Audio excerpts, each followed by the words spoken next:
ನನ್ನ ಈ ಕೂದಲು ನಾನು ಕ್ಷವರ ಎಲ್ಲೂ ಮಾಡಿಸೋದಿಲ್ಲ ಇವತ್ತಿಗೂ. ನಾನೇ ಮಾಡ್ಕೊಳ್ತೀನಿ, ಶೇವಿಂಗು ನಾನೇ ಮಾಡ್ಕೊಳ್ತೀನಿ, ಕ್ಷವರನೂ ನಾನೇ ಮಾಡ್ಕೊಳ್ತೀನಿ. ಯಾಕೆ ಅಂತ ಗೊತ್ತಾ? ನನಗಾದ ಅನುಭವ ಅದು ನೋವಿನ ಸಂಗತಿ. ಬೇರೆಯವ್ರಿಗೆ ಅದು ಏನು ಈಗ ಅಂತ ಅದೇನಲ್ಲ. ನಾನು ಹೇಳ್ತೇನೆ,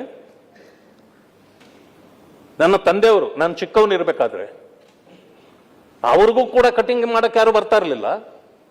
ಆದ್ರೆ ನಮ್ಮ ಸಮಾಜದಲ್ಲಿ ಒಬ್ರು ಮಾಡೋರು ಅಂತ ಇರ್ತಾರೆ. ಅವ್ರು ಯಾವಾಗ 6 ತಿಂಗಳಿಗೆ ಒಂದ್ಸರಿ ಬರ್ತಾರೆ. ಅಷ್ಟೊತ್ತಿಗೆ ಎಲ್ಲರೂ ಕಾಡು ಮನುಷ್ಯರು ಇರ್ತಾರೆ ಎಲ್ಲ. ಅವ್ರು ಬಂದಾಗ 1 ತಿಂಗಳಿಗೆ ಅವ್ರು ಸ್ವಲ್ಪ ಮನುಷ್ಯರಾಗ್ತಾರೆ. ಯಾಕಂದ್ರೆ ಕತ್ತರಿಸಿ ಹೋಗಿರ್ತಾರೆ. ಅದು ಕತ್ತರಿಸೋದು ಈಗಿನ ಕತ್ತರಿಸೋದಲ್ಲ, ಇಷ್ಟ ಬಂದಂಗೆ ಕತ್ತರಿಸೋದು. ನಮ್ಮ ತಂದೆ ಏನ್ ಮಾಡ್ತಿದ್ರು, ನಾವು ಶಾಲೆಗೆ ಹೋಗ್ಬೇಕಾದ್ರೆ 2, 3, 4ನೇ ಕ್ಲಾಸಲ್ಲಿ ಒಂದು ಗೂಡೆ ಅಂತ ಬರೋದು, ಅದನ್ನ ತಲೆ ಮೇಲೆ ಇಟ್ಟು ಸುತ್ತಲೂ ಕಟ್ ಮಾಡಿಬಿಡೋರು.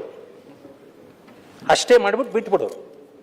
ಈ ರೀತಿ ಬದುಕಿದ್ವಿ ಆಗ ನಾವು. ಅದಾದ್ಮೇಲೆ 8ನೇ ತರಗತಿಗೆ ಬಂದೆ ನಾನು. ಒಂದತ್ರ ಹೋಗಿ ನನಗೆ ಕಟಿಂಗ್ ಮಾಡಬೇಕು ಅಂತ ಕೇಳಿದೆ. ಅವನಿಗೆ ಗೊತ್ತಾಯ್ತು ನನ್ನ ಜಾತಿ ಯಾವುದು ಅಂತ. ಇಮಿಡಿಯೇಟ್ಲಿ ಅವನು ಮಾಡೋದಿಲ್ಲ ಅಂದ.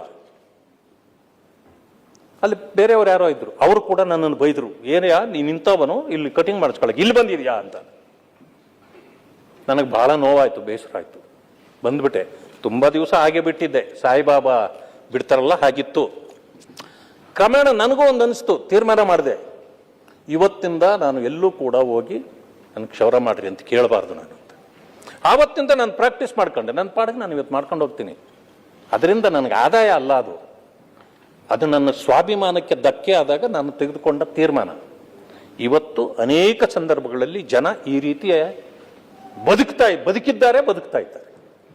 ಇದು ಜಾತಿ ತಾರತಮ್ಯಗಳು ಎಲ್ಲಿಯವರೆಗೆ ಈ ನಮ್ಮ ದೇಶದಲ್ಲಿ ಹೋಗೋದಿಲ್ವೋ ಅಲ್ಲಿಯವರೆಗೆ ಈ ದೇಶದಲ್ಲಿ ಈ ಒಗ್ಗಟ್ಟು ಅನ್ನೋದು ಬರೋದೇ ಇಲ್ಲ. ಅದಕ್ಕೆ ಬಸವಣ್ಣನವರು ಏನು ಹೇಳಿದ್ರು, ಅವನ ಆರವ ಅನ್ನದಿರಯ್ಯ, ಅವ ನಮ್ಮವ ಅನ್ನಯ್ಯ ಅಂತ. ಅಲ್ಲಿಗೆ ನಾವಿವಾಗ ಯಾರು ಅನ್ನೋದನ್ನ ಬಿಟ್ಟು ನಮ್ಮವ ಅನ್ನೋದಕ್ಕೆ ತೀರ್ಮಾನಕ್ಕೆ ತಾವು ಬಂದಿದ್ದೀರಿ. ಸಮಾಜ ಬರಬೇಕು. ಆ ಬದಲಾವಣೆಗೆ ತಾವು ಇದನ್ನ ಬರೀ ಕಾನೂನು ಮಾಡಿ ಇಲ್ಲಿ ಇಟ್ಕೊಂಡ್ರೆ ಸಾಕಾಗೋದಿಲ್ಲ. ಅಲ್ಲಿ ಪಾಲನೆ ಮಾಡೋರ ಅಲ್ಲಿ ಬದಲಾವಣೆ ಬರುವಂಥದ್ದು, ಸಮಾಜಕ್ಕೆ ಒಂದು ಒಳ್ಳೆ ಮೆಸೇಜ್ ಅನ್ನ ಸರ್ಕಾರಗಳು ಕೊಡಬೇಕು ಅಂತೇಳಿ ನಾನು ತಮ್ಮಲ್ಲಿ ಮನವಿ ಮಾಡ್ತೇನೆ.